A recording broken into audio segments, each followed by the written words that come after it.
Nah, Rasulullah itu selalu, walaupun sahabatnya ada yang begini, ada yang begitu, itu Rasulullah mesti mengatakan sesuatu itu dengan bijaksana.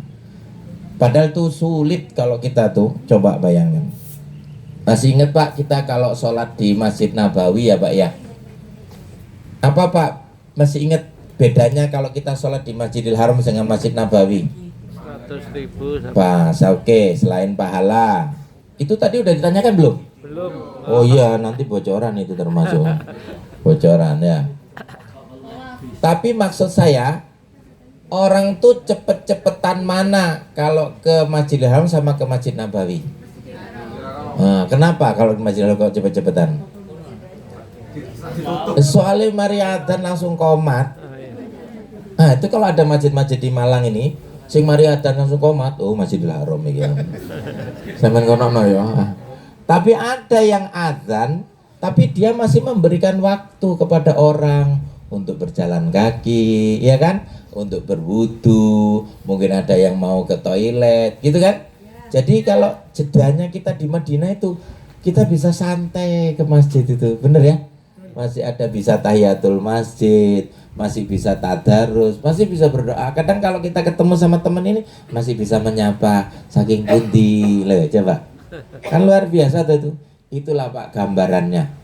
Beda Mekah, beda Madinah.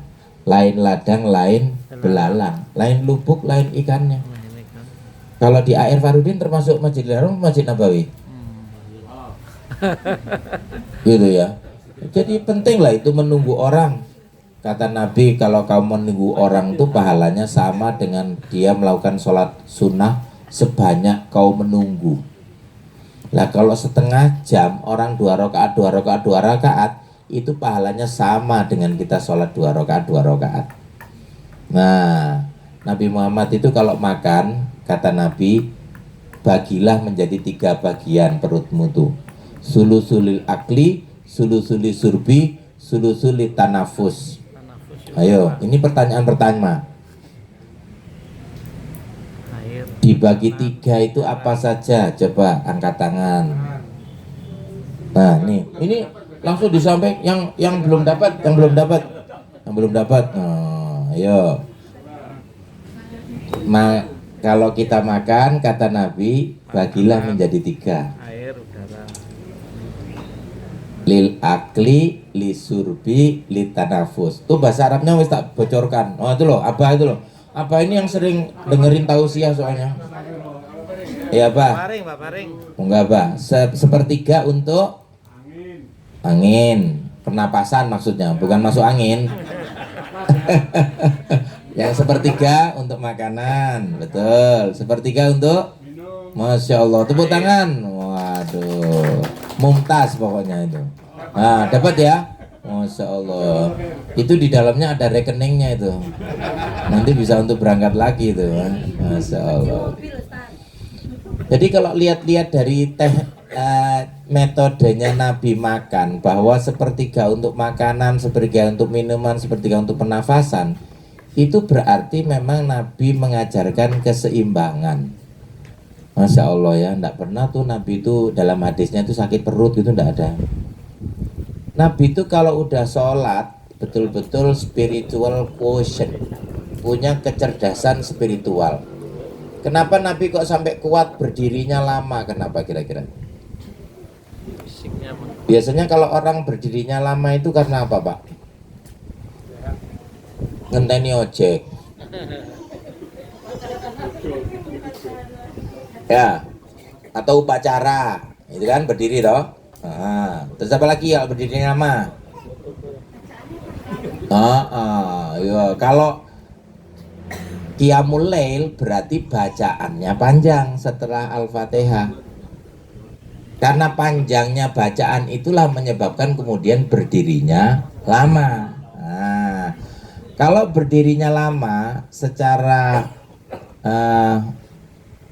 metabolisme, secara imunitas, berarti aliran darah posisi di mana? Banyak mengendap di mana darah itu kalau orang banyak? Di kaki. Sehingga kaki Nabi bengkak. Kalau kita ini nggak sholat itu kakinya udah bengkak. Matanya yang bengkak. Ustaz. Kenapa tuh? Lah itu berarti bengkaknya kita sama bengkaknya Nabi, kita udah ngikuti sunnah Rasul urusan bengkaknya ya. Ya gini. Cuman itu perlu general check up, ya kan? Bengkaknya kita ini perlu general check up. Kalau Nabi nggak perlu. Nah, Nabi itu kalau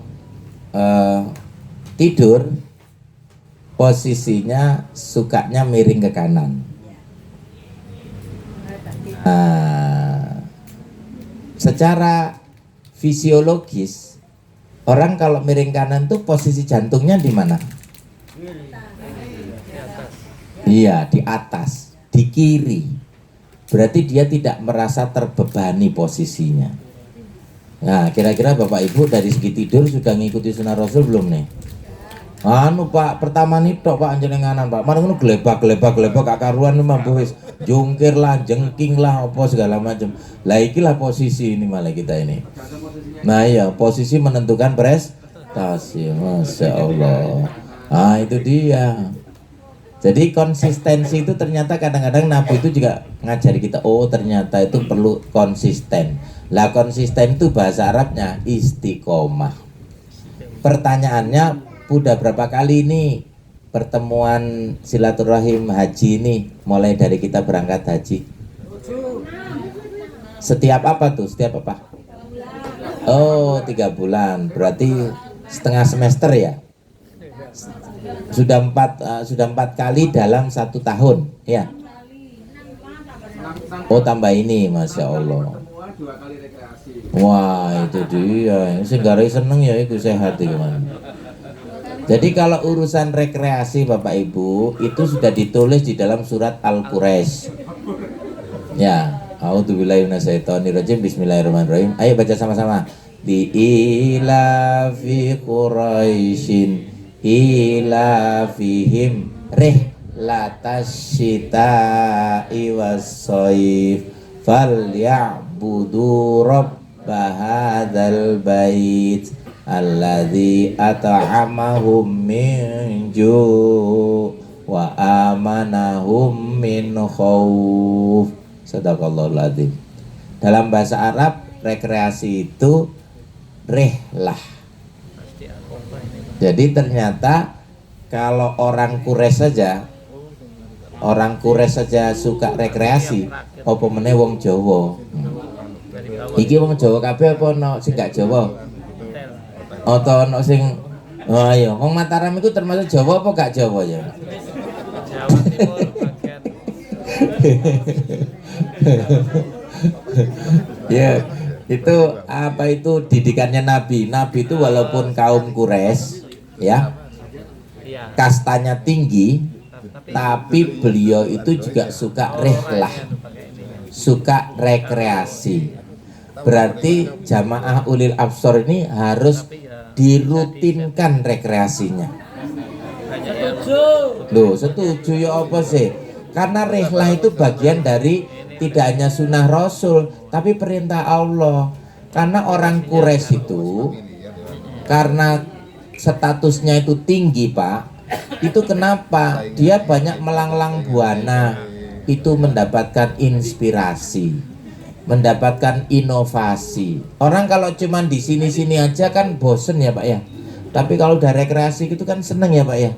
Nah, ada sebuah jamaah pengajian Bu, diceritakan pada saya, Ustadz ini jamaah ini yang datang cuma ini aja Ustadz. Terus saya bilang, adakan rekreasi. Oh langsung Bu nggak tahu pengajian-pengajian bertowoko kabeh. Aku melok, aku daftar, aku melok loro, melok telu kan. Padahal itu biasanya kalau pengajianku gak teko. Ternyata lek dijak rekreasi, oh teko kabeh. Nah itu penting untuk ngajak gitu. Siapa tahu ada orang yang memang sukanya rekreasi timbangannya pengajian, ngono loh maksudnya. Kok cocok. Sama juga dengan orang itu di masjid. Kenapa kok setiap Jumat tuh kok ada makan gratis? Itu kan bukan perkara kayak memberikan makan orang yang berjamaah, bukan. menarik orang yang nggak pernah sholat Jumat biar ke masjid. Kan caranya Nabi juga gitu. Perkara ada dua golongan ya ndak apa-apa. Satu karena motivasi, yang kedua karena motif nasi. Betul? Pertama emang motif nasi, ndak apa-apa. Memang orang tuh mungkin kebutuhannya masih itu, basic need-nya itu. Nah kalau kita kan nggak itu. Di Masjid Jogokaryan, Bapak Ibu sudah tindak ke sana? Nah, nanti jadwalkan ke sana. Gimana? Ulil Absor ya, nah, ke sana ya. Jadi saya betul. Jadi awalnya di sana itu kan ngajak anak-anak itu kan sulit ya. Soalnya arek-arek itu dulinan HP ya gitu kan. Akhirnya kan cirinya 3. Mager, surep, sama steju. Nah, pertanyaannya siapa yang bisa jawab 3 singkatan itu? Angkat tangan. Nah nih, pokoknya Gen Z ini masih jawab. Ayo, kalau mager, kalau surep, Suka mengurap. surep,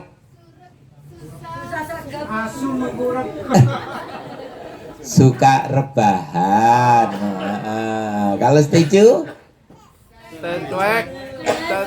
Nah, ya dapat tadi ya, masya Allah. Itu lah ya udah cuma saling liani melok ngerewangi ya. Jadi generasi kita, generasi Gen Z itu lah itu dia objektif, soalnya dia itu objektif. Jadi ketika apa-apa itu mager, males gerak, terus surep, suka-suka rebahan, ya akhirnya dalam ibadah pun begitu.